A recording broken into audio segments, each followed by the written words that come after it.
assessing the security issue in the country by re-electing or reflecting on what happened or obtained at the time he took over in 2015.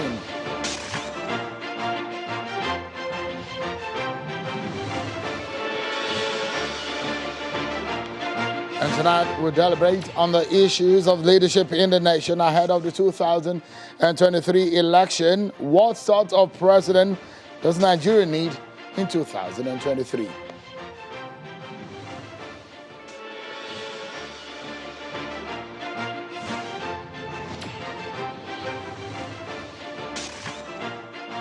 Hello everyone, welcome to the program. This is Politics Today live on Channels Television. I'm Sean Okimbaloye. Interesting day anyways. So let's get started. We'll begin tonight by telling you that the president appears to be worried with the manner of criticism of his government and wants a second look at the progression of things.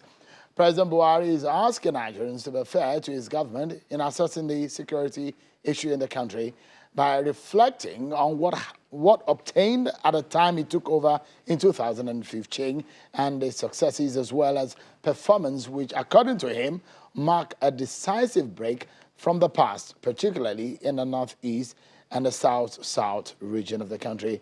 He adds that the northwest, which had given the nation some quote headache, will experience a turnaround for the better. The president received the Kano State Governor Abdullahi Ganduje. The governor of Kano State brought with him the Grand Khalifa of the Tijaniya movement to Nigeria and visited the president at the presidential villa.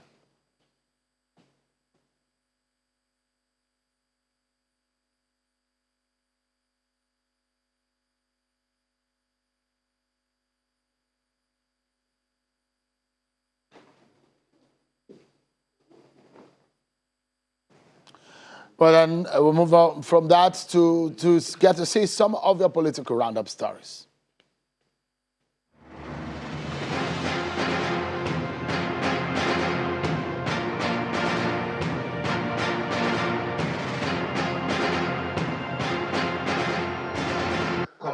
Detective College in my... The Inspector General of Police Usman Alkali Baba is asking the newly promoted senior police officers to show exceptional display of professionalism and competence, which the country needs at this period of increased complexity of crime. This was his charge at the decoration of the new 2 DIGs, 6 AIGs and 17 CPs in the nation's capital. The IGP also tasked them to bring their wealth of experience to bear at this critical time when the country's internal security is going through an evolution. It is often said that no organization can advance beyond the competence of its strategic leaders.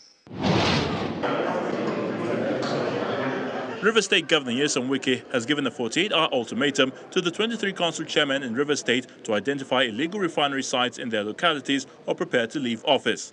Governor Wike, who issued the ultimatum during a meeting with heads of security and local government chairmen in Port Harcourt, says the crime of operating an illegal refinery is worse than the activities of the Boko Haram terrorists. He announced a cash reward of 2 million naira for every site discovered by the chairman. Can the governor here and a security man owns a refinery, illegal refinery? No, it's not possible. Cabinet reshuffle.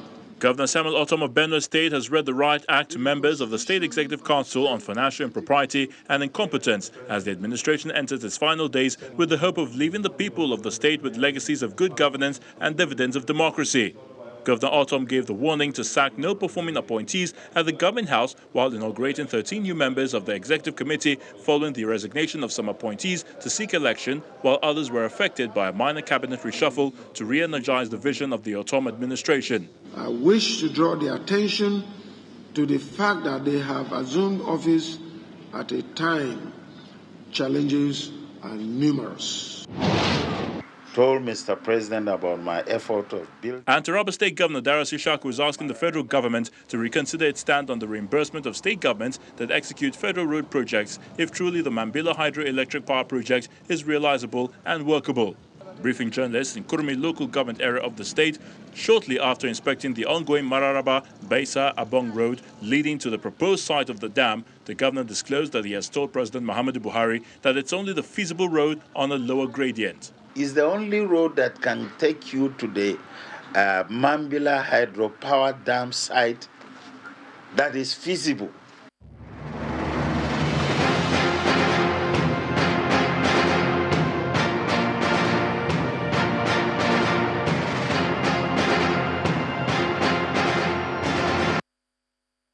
Everyone. From that, let's get to tell you that the Independent National Electoral Commission, INEC, is preparing for some elections. And perhaps the first one will be the FCT local council elections. The FCT is the only part of Nigeria where INEC conducts local government elections. The umpire says a total of 475 candidates sponsored by all the 18 political parties are vying for the 68 constituencies involving 6 area council chairmen and 62 councillors. And more elections are also to be conducted by INEC aside the FCT elections. And following the declaration of vacancies by the Honorable Speaker of the House of Representatives and the speakers of some state houses of assembly, the Commission has scheduled by-elections for 6 constituencies in 4 states, and they are as follows. 1 is Akure North, Akure South, Federal Constituency of Ondo State. 2 is the Jos North, Bassa Federal Constituency of Plateau State. The 3rd one is the Pankshin South State Constituency of Plateau State. The Ogoja Yala Federal Constituency of Cross River State, the Akpabuyo State Constituency of Cross River State, and the Ngo Okpala State Constituency of Imo State.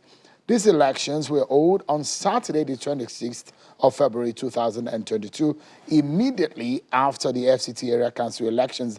This will enable the commission to clear most of the by-elections, focus on the Ekiti and Osun governorship elections, and ongoing preparations for the 2023 general election.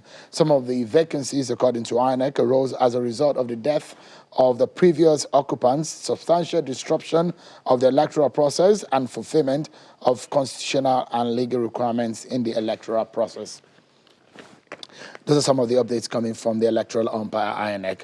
So let's get started, everyone, shall we? Where do we go from here? A lot of you have been talking about the 2023 elections and some of the issues that process brought with it. As soon as people started telling us about their intentions, a lot of the conversations have centered around who gets what, who should get, or who will get. That is what we are hearing. I'm not sure a lot of people have started talking about the quality of the people that should lead Nigeria. Isn't that important? I think that, in fact, should lead the conversation. The quality, not just anybody getting to office. Shouldn't we scrutinize the people who will lead this great country? And I guess that is the conversation we're going to be having tonight on the program. And we have a very suitable panel for you tonight to dissect the issues from the political angle to the legal to, in fact, the expert opinion on the issues of leadership. I have joining me tonight on the program, first from Lagos, virtually though, is a legal practitioner and a right activist, Mr. Dele Farotimi. Thank you so much, Mr. Farotimi, for joining us tonight. And also with me here in our Abuja studio is Mr. Linus Okorie. He's a leadership expert. Thanks so much, Mr. Okorie, and it's good to see you. Great to be with here. him is Mr. Saliu Mustafa, the Turkey of Ilorin, a politician. Thank you so much, gentlemen, for coming on tonight. Great to be here. Thank you. I guess we should begin the conversation from Mr. Farotimi, who is joining us virtually. Legally speaking, what should we be looking at? Does the Constitution talk about the quality? The Constitution gives us the highlights of the age and some other criteria. But how important, though, is the quality of persons that we should be voting into office, Mr. Farotimi? Oh, okay. What I did say earlier was I was giving my regards to Mr. Okereke and Mr. Mustafa. I then went on to explain, and I will now assume that again. I said, our problems are beyond the question of who qualifies. Almost every Nigerian who is of age qualifies to be the leader of Nigeria or the president, as the case might be, as long as they are not legally imperiled for one reason or the other. I think what we should focus on, first thing first, regardless of where one stands in Nigeria today, the fact that it is the turn of the Southeast. I hate that thing, but there it is. It is the turn of the Southeast, Ndi Igbo, to govern this country. But let's leave that to one side. I believe we should be more focused on the subject of the system itself and not the persons, because I'm of the opinion that personnel changes are not going to solve our problems. And the quality of persons that have shown up since this exercise began and they started visiting Aso Rock to declare intentions should suffice to let us know how moribund the search for personnel change in Nigeria would be. We've seen somebody who has ruled in a state for 20 years coming out. What's the record? There are so many things, but don't let me hog the space. I'm just of the opinion that this goes beyond the quality of persons. We should focus on the system that has consistently made bad men, even of those who used to be good. So that's my opinion, sir. Yeah, so let's go beyond scratching the surface, because Nigerians at this critical moment, people of sound judgment need to come out and speak truth to the situation that we have on our hands, and people need to be well informed. And we have a very good platform to educate Nigerians and to discuss this, some of these issues.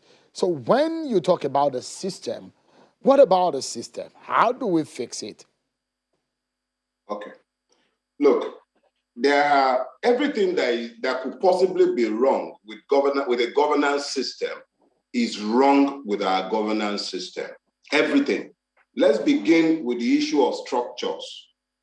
You have 36 states to the Nigerian Federation. It is anything but a federation. You have 774 local governments. The cost of governance is already prohibitive, and government is doing nothing but to feed and maintain the ruling class in style. There is practically nothing left with which to provide any social services or to even think beyond the time spent in office. So you find that with the exception of a few states where they have more than enough to steal and then pretend to do something, nothing is really happening in relation to governance. It's just about changing the cars of the legislators, buying them new houses, keeping them with good clothes, giving them sufficient to just be junketing all over the world, learn how to carry dustbin in China, how they sweep floors in. It's not governance. So when you're done looking at the prohibitive cost of governance, you now have to look at the purpose of governance itself. We've had this democratic experiment for 22 years. What has it delivered in real terms to the Nigerian? Our lot have become what? Security-wise, the whole country is collapsing. It should be clear that the critical problem we have goes beyond the quality of the persons who have occupied the different offices, and this should go beyond the presidency. It should translate to the houses of assembly, the councillors, the local government chairmen, those who presumably are representing Nigeria. We should look beyond the persons, because if the system consistently churn out evil men and women and is not beneficial to the people, it gets to that point where we need to now begin to look beyond the persons and look at the system. And it is not by accident that it took 7 years for our fathers pre-independence to agree on the document that they eventually settled on. From 1953 to 1960, they were negotiating the content of our federation.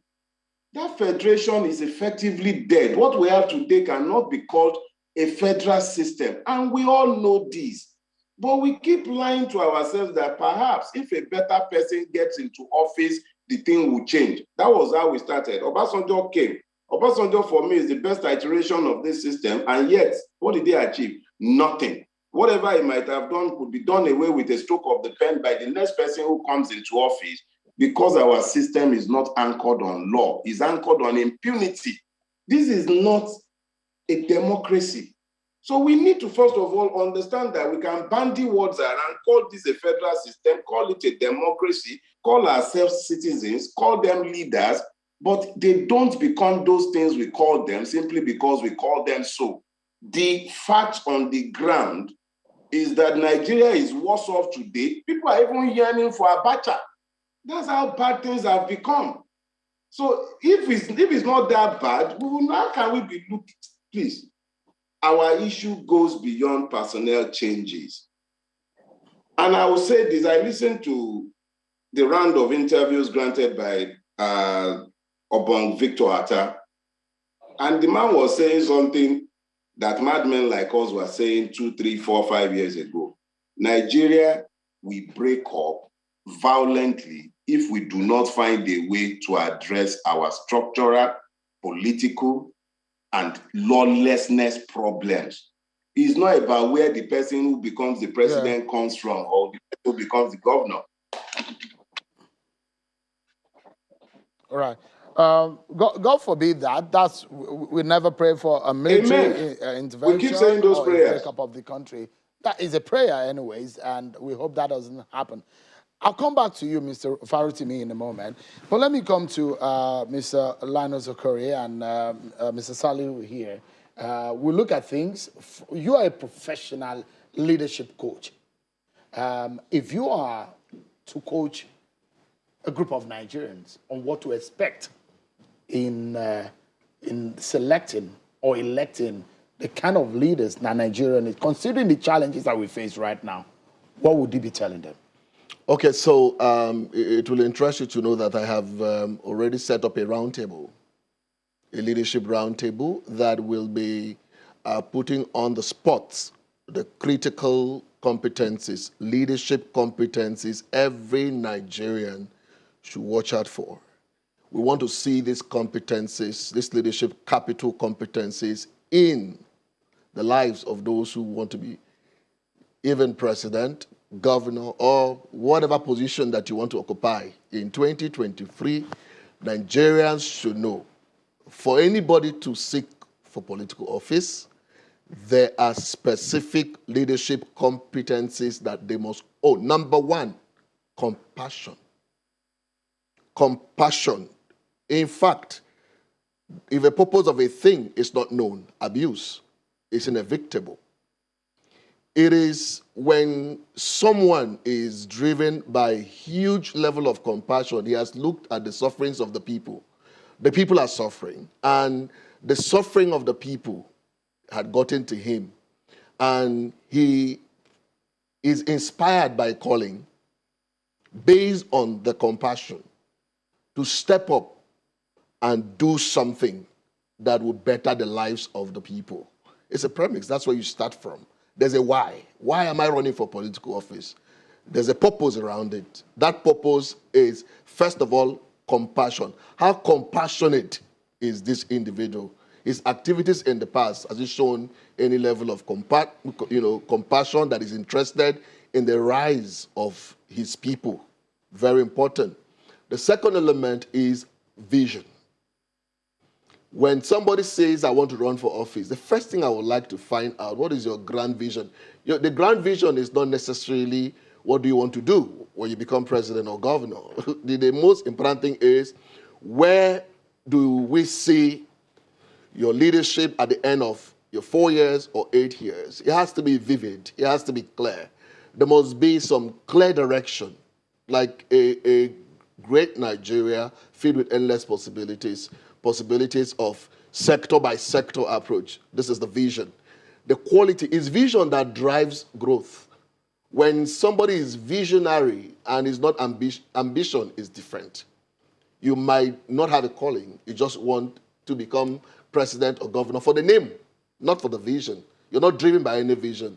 And if you look at most nations that are transformed today, if you look at Singapore, even if you look at some of the other nations that are doing great, they were nations driven by quality vision. Individuals, say, you know what, we want to serve. So we could see, Nigeria could be transformed. Absolutely. If we see one person who has a great vision. Yes, is that possible? Yes, absolutely. The interesting thing is that you need a critical mass of people with the vision, but one person would drive that vision. Literally, it's like you want to be a governor. The governor must come with a grand vision, a vision that is workable, a vision that can translate in terms of execution into quality lives for the people. It can be sector by sector.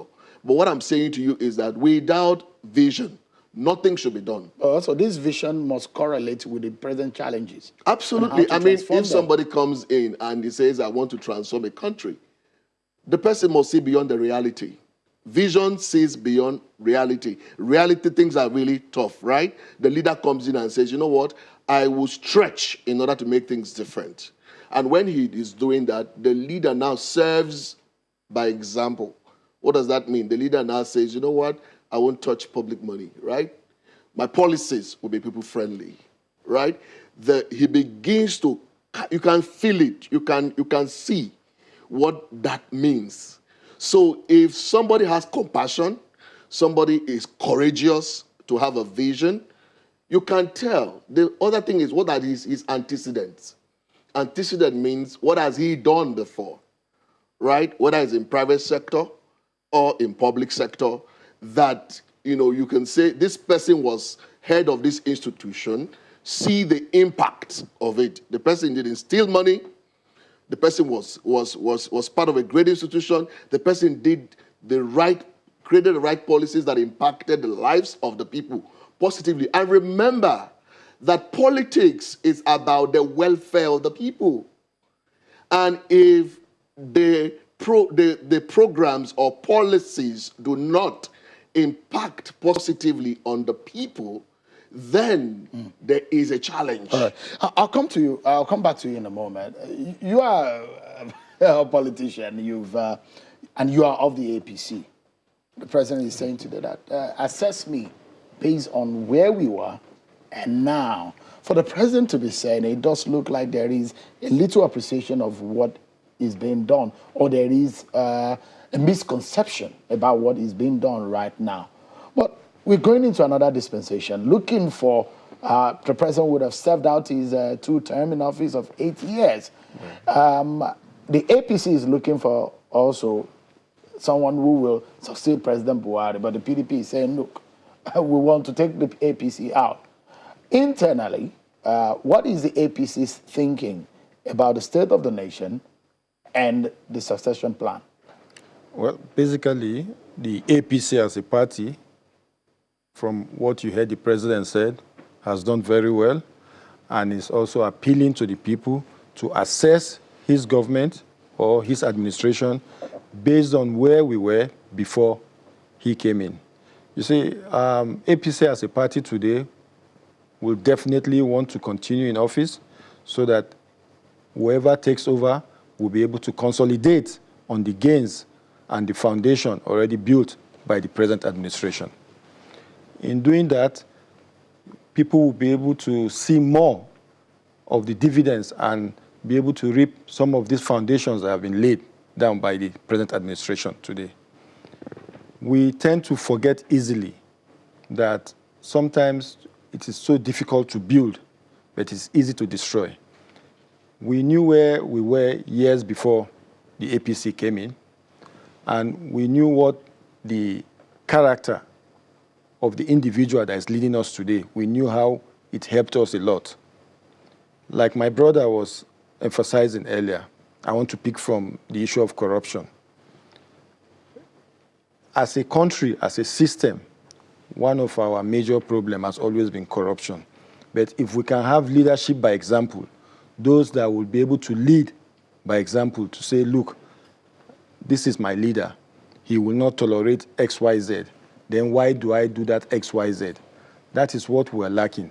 And as God will have it, the president has been one of the few people that has led in that form. He is one man that nobody born of a woman can come and say, I sat with President Buhari to discuss how we will shortchange the system. Right from his military days, everybody can attest to that. Even when we were campaigning, I remember in 2013-14, when we visited the likes of late former President Olusegun Obasanjo, he said it. Those are one of the credits he gave to him, that this is one man you cannot accuse of corruption. And you see, unfortunately, one of our major problems, again, both in politics in the civil society, in our community. It's about the kind of orientation we have, which I also want to plead with my brother here. When they are talking about leadership, one of the things they should emphasize more is the reorientation of the Nigerian society. Let us start having a thinking of how we want to live. If you ask some people now, So it's more. You are saying it as more of a problem of the people than the problem of the political class. it is said that the people deserve the kind of leadership they get based on their own character and behavior. Absolutely. So really, the crop of the political elites that we have is born out of. It's a direct translation of the kind of society. But do we have the quality of leadership that Nigeria needs? I'm not talking about what we get. I'm talking about that Nigeria. Do we have it in the present political class? We do. We have. And you see, my other brother, the lawyer, joining us via Zoom, said it earlier, that even good people sometimes come in and they become bad. It's because of the system, the society itself. This is the only country where today, if Linus is appointed in a position, people should celebrate him after his tenure. But you will find the very day he comes in, his school, maybe his alumni, his village people, his friends will start coming to visit him, to congratulate him. Some will even throw parties for him. People should be celebrated after serving their term so that we can be able to, judge them based on what they've done. So, I mean, because if you look at the problems of, you are saying that we are not in short demand of quality leadership. We are not at all. But why has the solution to our problems eluded us with the kind of leadership that we have? Like I said again, the society is to be held responsible. The same Nigerians will live here. The innocent Nigerians who go to vote. How do you hold them? How do you blame them for the kind of leadership? They are not that innocent. We must be able to hold ourselves accountable. It is time we start holding people accountable, ask questions for people who promote or sponsor to certain positions. Right. Mr. Saliu, just a moment. There's someone who is very experienced. We're due for breaking another 2 minutes or thereabout. There's someone who is very experienced in the process of election and all of that. And because of this conversation, I had to bring him on the program so he can give us an idea. Is Mr. Oluwole Osazi-Uzi. He's a retired director at INEC. Thank you so much, Mr. Osazi-Uzi, for joining us tonight. But let's take the breather that we needed at this moment. And when we come back, I can see you, but it does look like the audio is not as we hope that it will be. But hopefully, when we come back from this break, it will be better. It's setting the agenda for 2023. That is our task for tonight. Our panel is still on tonight. And perhaps, if you are sitting at home and Mr. Saliu's blame is on you, you probably need to listen on the other panelists and see where we needed to head ahead of 2023, what we need to fix, and the way to go. Don't go anywhere, everyone. We'll be right back. Thank you so much, everyone. Let's get back to the conversation on setting agenda for 2023 on the quality of leadership that Nigeria needs going forward. I've been speaking with a senior lawyer and rights activist, Mr. Dele Farotimi, who has been talking with us from Lagos virtually. We also have Mr. Linus Okori, a leadership development expert, as well as Mr. Salihu Mohammed here, who is a chieftain of the APC, and also Mr. Oluwole Osazi-Uzi. Is a former director of publicity with INEC. We were trying to get connection with you. I don't know if that is okay now and if we can hear you. Mr. Oluwole Osazi-Uzi, thank you so much for joining. I was asking you before we went on that break about the process on the ground and whether or not the electoral process can also be blamed. Or is there anything different from what we saw in 2019 that is different from 2023, or any kind of inhibition that the system provides that can hinder us having a quality leadership in Nigeria? Thank you very much for having me. I hope you can hear me. Well, the issue really Please is go that ahead. the law. Oh, great. The law has provided a very low level of qualification for contesting most of these offices. The president of Nigeria, for example, as long as you're in Nigeria by birth, and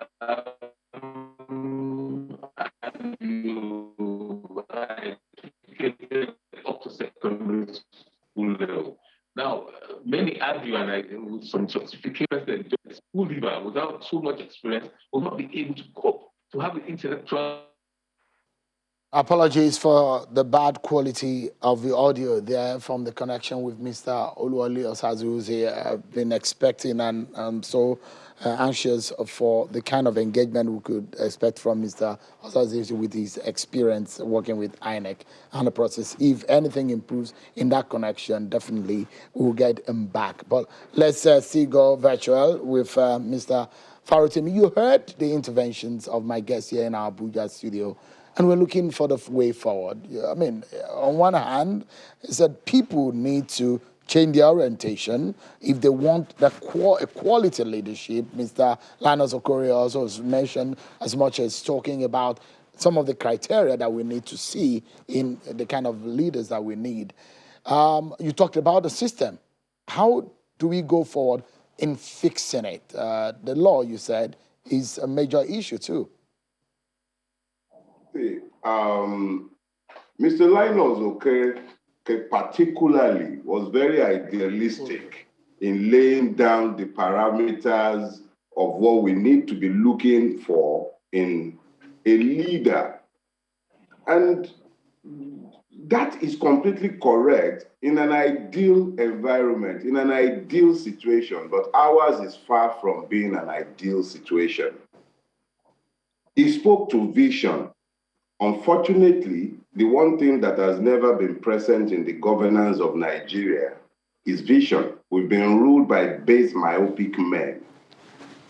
Then Alhaji Mustafa was talking about the incorruptibility of General Buhari. You see, there is this thing about Ali Baba. If Ali Baba is a saint, why are his friends thieves? Inside that cabinet where General Buhari sits, the incorruptible General Buhari, all around him are people who are under investigation for one stealing or the other. And the stealing under this administration has no part two. We will find out all of that when they have left. But let's talk to the system. It is very difficult to expect the people to be better sometimes than the system that has conditioned them to become what they are. It is easy to turn around and blame the people. But how much information does a man have with which to choose when you have already weaponized ignorance against him? You feed him the news he hears the lies, he has no access to information. Imagine, for months, in a democracy, the federal government banned Twitter, and the system enabled it, and there was nothing anybody could do about it. Even if we went to court, and some people did, it made no difference because that is the system. Now, it is very, very easy to focus on maybe if this genius became president of Nigeria or that administrative guru, but they cannot move beyond the system with which they have to work. We, as Nigerians, those of us who are busy talking and presuming to know what is best for us, we need to find a way to connect with the people who are now being blamed for the tragedy of leadership in Nigeria. But again, until we have, there is a restrictive medium here. I'm conscious of the time. I'm conscious of the fact that we have 3 other people here and 2 other persons. But let me say this. Until such a time as when we come to the knowledge of the fact that we cannot continue to walk in a manner where it is persons who determine what is right and what is wrong, and not an even-handed judicial system to which both the rulers and the ruled are subject. We will continue wasting time with this moribund search for a Moses out of our wilderness. We've had it, I think quite a number of people have come out, very few of them, in fact, none of them so far, especially the ones who have held power, political power in Nigeria, will qualify if we were to use Mr. Okereke's parameters for determining governor, presidency, or any other role for that matter. We can look to the public records of the persons who have stood up to say they want to be president of Nigeria. Point at one single thing that any one of them has ever done that is visionary or that might be deemed to be visionary, except stealing. And I say that advisedly. I'm not talking, if I'm asked about specific persons, I will speak to specific persons. But there is nobody in the race today who has been in public office or is holding public office that is not tainted with stealing, blatant, myopic stealing. When a person is stealing more than they can spend in 100 lifetimes and they want to be rulers again. And then people are busy running helter-skelter and campaigning and they want to be discovered. Exactly what are their pedigrees? What have they done? Mr. Faratini, you talked about the system, and I presume you're talking about a set of laws. I may be wrong in my presumption, but if that is the case, how can we decisively fix that? Can we do it before the election? How do we go about it? Let me say this to you. I'm talking about laws, but I'm not talking about laws in the sense of the land. I'm not talking about the Criminal Act or laws of contract. I'm talking about the governance system, the superstructure of governance in Nigeria. I'm talking to the Constitution, Decree 24 of 1999, by which we are being governed. It is a military decree that has no bearing on the desires of vast majorities of Nigerians. That constitution renders the rulers irresponsible because there are no consequences for their actions and inactions. A governor is immune all through the time he's in office. He comes out of office. If he has not offended the powers that be after him, he enjoys perpetual immunity.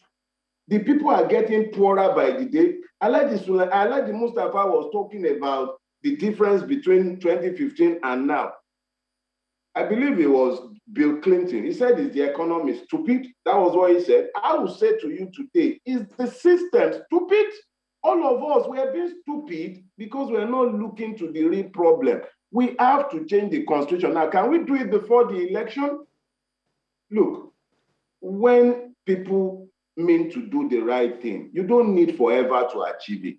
There is a National Assembly, as much as it lacks legitimacy, even though it has the law behind it, it's legal, but it is illegitimate. It's a lawful assembly, but it is not reflective of the will of the people, regardless of what anybody has to say about elections. We did not assent to that constitution. It is far from the thing that we have ever agreed on. Let the 2014 constitutional report, or let the El-Rufai report, which the president himself commissioned, let it go before the people. Let's debate it. Why are we afraid to talk to ourselves? If we can't talk to ourselves, all right, 200 million people are not going to see it. But there must be a mechanism by which the will and aspirations of the people can be placed before the National Assembly and placed before the people in a plebiscite, if the will is there. If the will is not there. Let me bring in back Mr. Osazewuzi, who I understand now has joined us on telephone. Thank you, my producer, for getting that done. Let's be able to get him in the minimum manner in which we can tonight. Mr. Osazewuzi, my question was pretty much direct. It's about a system. It's been highlighted as one way by which we can get the quality of leadership. And so I was asking you to give us the state of things right now. You and INEC, In 2019, has anything changed compared to now? Can we say that the system is not inhibitive for us getting a quality leadership in Nigeria? Well, thank you for having me. Sorry for the disruptions. In my own personal opinion, I don't think anything. The laws we use are still the same. The personnel hasn't changed significantly. And when you keep doing the same thing, you don't expect any changes from the first time you did them, every other thing being equal. The law, as it stands, the Constitution has a very low threshold for qualification for office. Offices like the chairman of INEC, where it says it has to be a person of unquestionable integrity. But for president of the country, all you have to do is meet the age threshold and be educated up to secondary school level. That is all that is required and be sponsored by a political party, being a Nigerian citizen by birth. Now, that is one of the lowest entry point qualifications for any office. And anybody who is looking for a job will tell you that, I think that will 190 million Nigerians will qualify if that was a threshold. So the threshold is low. The expectation of the people, and the people must be recruited, the leadership must be recruited from the people available, and people are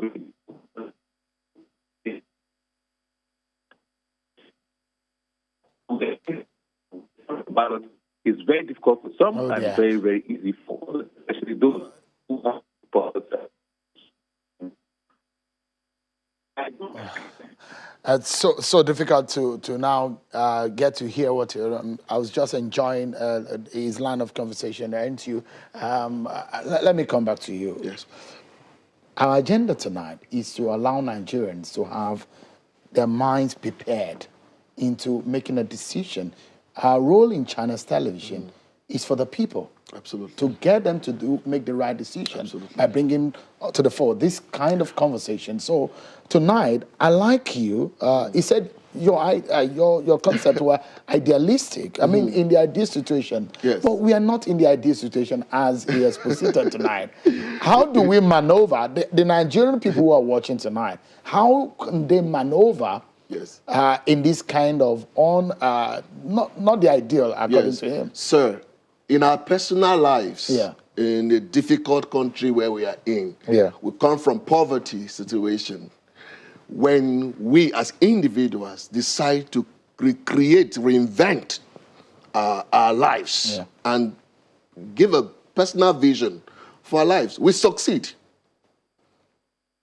That's we move from reality of poverty as individuals. There are many people in this country today, as I'm talking to you, who they have grown out of difficulty to create businesses, to create organizations, to succeed, and they are in wealth today. So why are we waiting as a nation until we get to that period where we call ideal? It will never come. In nations that have made progress, some people sacrifice something. It is time for Nigerians to basically lead in their personal lives and say, enough of these things. If the political parties do not throw up quality men of honor and vision, men with capacity, who can drive knowledgeable people, who can make things happen in their various roles, who are determined to serve, selfless human beings, who don't think about themselves. If Nigerians cannot, stand up and fight for themselves, nobody will fight for them. And my decision right now is that my advice to the president is very simple. Let his body language and his person and his entire life give Nigerians a gift of a free and fair election. The president doesn't have anything to lose anymore. I mean, if he will go into retirement a happy man. If he gives this country a free and fair election, every institution will follow through. The political class should stand up and say, how will he do that? It is the way he's doing it right now basically is that the president, has announced the electoral system. I want a free and fair election. I've heard that many times, right? Can his foot soldiers take that and make it a reality?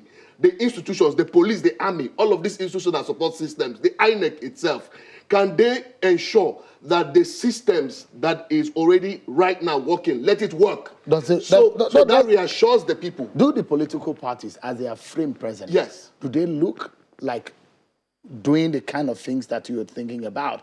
Are they in that frame? So if the big political parties do not present us men of vision as their political candidates at the highest level, if they throw up the same old things that we have seen over time, you know what we're going to do? There's going to be an emergence of leadership from another source. Enough of these things that people think that they look for money. If the candidates are thrown up, they don't even look for the quality of the candidates. They say this person has money. If you don't have money, what has money got to do with all of this? In the reality, presently in Nigeria and the politics of Nigeria, if you don't have money, if you are not within the major political parties, can you win elections? So what I'm saying to you, sir, is very simple. I'm saying to you that the power to choose is in the hands of the people right now. But there must be a body language, right, that says we are ready to give a legacy of a free and fair election. It's a gift I am asking for. And when that happens, there are a lot of people now in the presidential race. There are a lot of them are quality people. I've seen a few, one or two, who are quality people on the ground. Can we say we need prepared people, people who are committed? They are not thinking about self. They come with a real agenda. They might not have all the money in the world, but guess what? They throw the vision. The people who have the money can begin to support those candidates. Our business people should stop being selfish to support wrong candidates. Some of them should support quality people. And the youth of this country should say, enough of the money they throw at the young people. Everybody should stand up and lead and change this country. It looks like what you have what you have painted tonight is like you are disappointed in the political formation and political class in Nigeria. It looks like there's a disappointment in the air. Do you feel that maybe you in the political class have disappointed Nigerians for too long? Well, I wouldn't accept that assertion. Like I said earlier, and if you go by what he has also said, the people will decide. If the political class or a particular political party has failed, then let the people decide by voting another political party. So for me, my advice would be the people should take their destiny into their hands by making sure they are able to question and criticize whatever is brought forth to them. It's not just because somebody has money or you believe somebody has, or there's the assumption that he is in party A, and no. The president has always said it. Free and fair election is guaranteed. Are you in the political class also challenging yourself? Like Nigerians are challenging themselves, that they need quality people. Are you challenging yourself? Definitely we are. Beyond the names and the money. Like, take a case study of my own self now. I'm running for the national chairmanship of my party. It is also a challenge to others, because for me, I have told them times and number, it's a call to serve. I'm one of the least persons with the governorship, former governor or former senator profile. But I believe it's a race for me to win. I'm coming to do things. You have the vision, like he mentioned. I have far more. In fact, my vision is coming to do things differently by promoting internal democracy. When you do that, you are able to get popular candidates. And when you have popular candidates, you have reduced the rigorous or the burden of even rigging an election. And when you have popular candidates, that means the person has been able to market himself to the people. That means he must have been able to put forth his vision, what he intends to do for the people. I want to lead a party or a team of NEC members that will be able to be accountable for the manifesto we present to the people. All right. It's time for us to go now, I understand. Just a parting shot now. Let me begin with Mr. Dele Farotimi. Your parting shot on the program. It's a big election year we are looking ahead of us. We are already in the political year leading up to the election year. Your parting shot tonight, what you would like to tell Nigerians as they prepare to elect new leaders? Well, I'm of the opinion that Nigerians have only one choice if they are truly interested in change. That choice will only come about when there is a turnaround. That turnaround comes from the Latin word known as revolve, and it's called a revolution. The challenge of the progressive thinkers in Nigeria and those who wish Nigeria well is to ensure that that turnaround comes about without violence, and to also be clear in enunciating their vision. Clarify the vision for the people. Let them understand what we mean by a turnaround. Election will come, but a change of personnel will not change anything, and it will not change our situation. We would have to change the governance systems. We would have to change the way we are ruled. Impunity would have to end if Nigeria must turn around. We can't continue like this. Thank you. All right. Thank you so much, Mr. Dere Farotimi. Our parting shots just in a few seconds. Abraham Lincoln said, "Oh God, may men of principles become our principal men." My greatest wish today is that men and women of vision, honor, and integrity who will unite this country such that a child of any person, it doesn't matter which part of Nigeria the person comes from, can become anything he wants to become if he puts all the effort that are necessary. Merit. Well, my own parting message will be, I pray more men and women of patriotism should come out, vie for positions, and help to lead this country or navigate this country to greater heights. All right. Thank you so much, gentlemen, for coming on tonight. Mr. Dele Farotimi, a lawyer, rights activist who has been talking to us virtually from Lagos. Mr. Linus Okore is a leadership coach. Thank you so much for coming. And Mr. Salihu Mustafa, who is a chieftain of the APC. Sadly, he will not able to hear much from Mr. Oluwole Osazuzi, but I appreciate the effort you've made tonight to talk to us. Thank you so much, everyone. Thank you so much. Thank you. Well, that's our show for today, everyone. Many thanks for watching. I'm Sean Kimale. Bye for now.